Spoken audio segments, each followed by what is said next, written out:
ይሄ ነገር የተከሰተው ኤልያስ ነብይ ነው ሳታነቢ ይሄው አዳምጠኛ አንድ ጊዜ ማዳመጥ ትችላለህ መጽሐፉን አንብዩ ላንብብ ብለሽ አይደል የተደማመጥን ኤልያስ ነብይ ነው ይሄንን ጸጋ የሰጠው እግዚአብሔር ነው ምንም የማይካድ ነው አንተ ወደ ቁርአን ልትገለብጠው ትችላለህ መልክት ነው ይሄው እየሰምቆ እንደማመጥ አሁን እኔ አዳምጬ ከለን እንዳዳመጥኩ አዳምጠኝ ኦር ደግሞ ምትነግረኝ ካለ ንገረኝ ማትነግረኝ ነገር ካለ ዲቴሉን እኔ ልንገርክ ለክርስቶስም ይሄ ጸጋ ተሰጥቶት ነው ክርስቶስም ተአምር ሲያደርግለት የነበረው አምላክ ኢየሱስ ይሄ ግን ሞቶ ተአምር ይሰራል እዚህ ሆኖ ተመልከቱ ይሄ ነብይ ማለት ነው ኤልሳ ሞተ ቀበሩትም ከሞዓብ አደጋ ጣዮች በየዓመቱ ወደ አገሩ ይገቡ ነበር ሰዎችም አንድ ሰው ሲቀብሩ አደጋ ጣዮችን አዩ ሬሳውንም በኤልሳ መቃብር ጣሉት የኤልሳንም አጥንት በነካ ጊዜ ሰውየው ድኖ በእግሩ ቆመ ይላል ያሰላም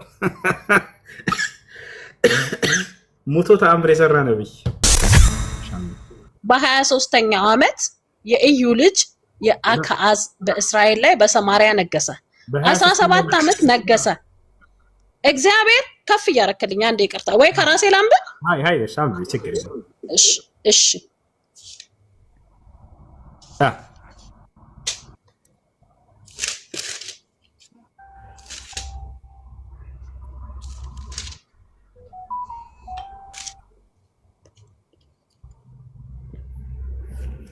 የይሁዳ ንጉስ የአካዝ ልጅ ኢዮስያስ በነገሰ በ23ኛው ዓመት የኢዩ ልጅ የአካዝ በሰማሪያ ከተማ በእስራኤል ላይ ነገሰ 17 ዓመት ገዛ እርሱ የናባጥ ልጅ ኢዮራም እስራኤል ያሰባትን የኃጢአት በመከተል በእግዚአብሔር ፊት ክፉ ስራ ሰራ ከዚህ ድርጊቱ አልተመለሰም የእግዚአብሔር ቁጣ በእስራኤል ላይ ነደደ ስለዚህ የሶሪያ ንጉስ አልዓዛር ልጁ በቤሎሃቤዳ በነበረ ዘመን ሁሉ አሳልፎ በእጃቸው ሰጣቸው ከዚያ ኢዮአብም እግዚአብሔርን ለመነ እግዚአብሔር የሶሪያን ንጉስ እስራኤልን እንዴት አድርጎ እንዳስጨነቀ አይቶታልና ለመናቸው ሰማውም ስለዚህ እግዚአብሔር ለእስራኤል የሚታደጋቸው ሰው ሰጠ እርሱም ከሶሪያዊው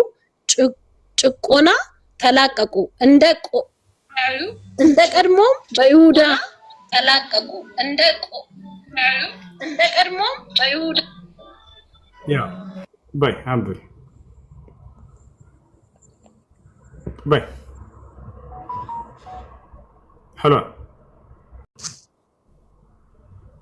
እያስወጣኸኝ ነው እያስወጣሽ ነው እኮ አታስወጣኝ አላንብብል እሺ አላስወጣሽ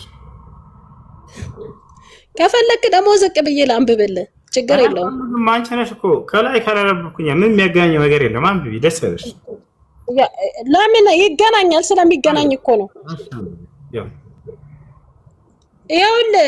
ይሄ ነገር የተከሰተው ኤልያስ ነብይ ነው ሳታነቢ ይሄው አዳምጠኛ አንድ ጊዜ ማዳመጥ ትችላለህ መጽሐፉን አንብዩ ላንብብ ብለሽ አይደል የተደማመጥን ኤልያስ ነብይ ነው ይሄንን ጸጋ የሰጠው እግዚአብሔር ነው ምንም የማይካድ ነው አንተ ወደ ቁርአን ልትገለብጠው ትችላለህ መልክት ነው ይሄው እየሰምቆ እንደማመጥ አሁን እኔ አዳምጬ ከለን እንዳዳመጥኩ አዳምጠኝ ኦር ደግሞ ምትነግረኝ ካለ ንገረኝ ማትነግረኝ ነገር ካለ ዲቴሉን እኔ ልንገርክ ለክርስቶስም ይሄ ጸጋ ተሰጥቶት ነው ክርስቶስም ተአምር ሲያደርግለት የነበረው አምላክ ኢየሱስ ክርስቶስማ ሙታን አንስቷል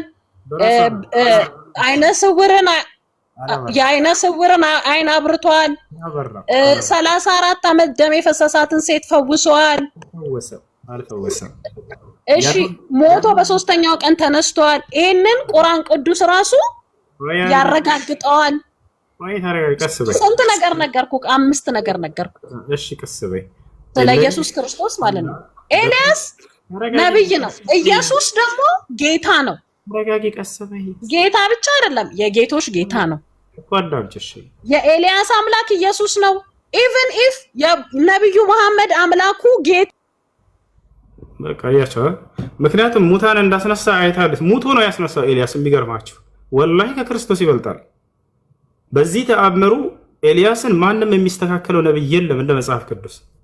ሌሎቹ ሲያስነሱ የነበረው በምንድነው? በህይወት እያሉ ነው።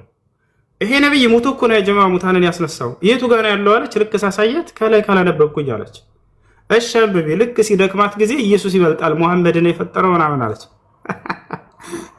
ቀጥታ ማምለጫቸው ማናቸው? ነብዩ ሰለላሁ ዐለይሂ ወሰለም ነው መሳደብ፣ እርሳቸውን ዝቅ ማድረግ፣ ክርስቶስን አምላክ ያደርገው። ገብቶሻል አይደለ?